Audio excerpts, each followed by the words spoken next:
Hello everyone, have you ever been here, joyful heritage city in Korea?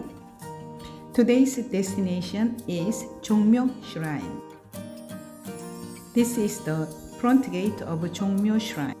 As you can see, there are 4 pillars and 3 gates. That's why it is called Wesanmun Gate. Now we are in the inside of the Jongmyo Shrine. In the year of 1995, Jongmyo Shrine was inscribed as the UNESCO Heritage for the first time in Korea.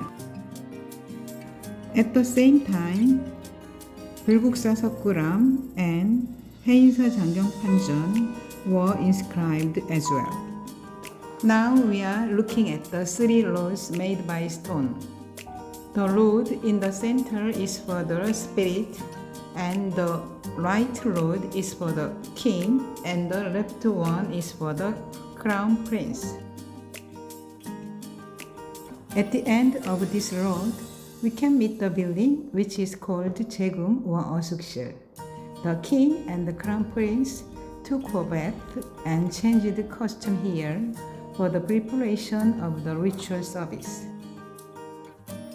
After that, they get out over here and go to the main place. This area is called 전사청, where is to make the food for the ritual service. It is located between Jaegum and Jeongjeon. We can enter the Jeongjeon Hall through this gate.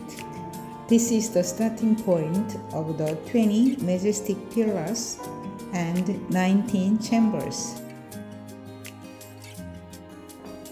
19 kings and 30 queen consorts spirit tablets are enshrined in this Jeongjeon Hall, where is the main building of Jongmyo Shrine.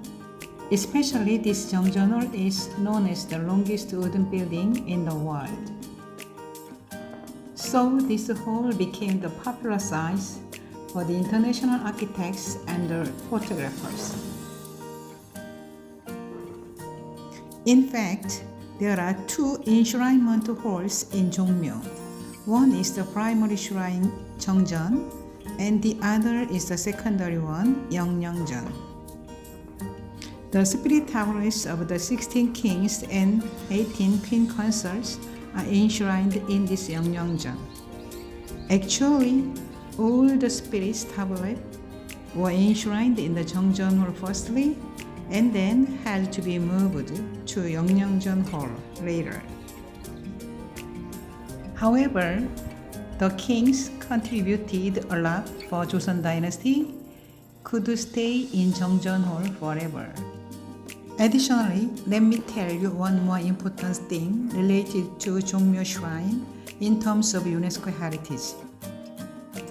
Jongmyo is the only one that both tangible and intangible UNESCO heritage are in the same place. The intangible one is Jongmyo Daeje, which is the foremost ritual service by the king. The building is called Hyangdaecheong. We can see the features for the ritual service instead of the chambers of Jeongjeon and Yeongnyeongjeon Hall.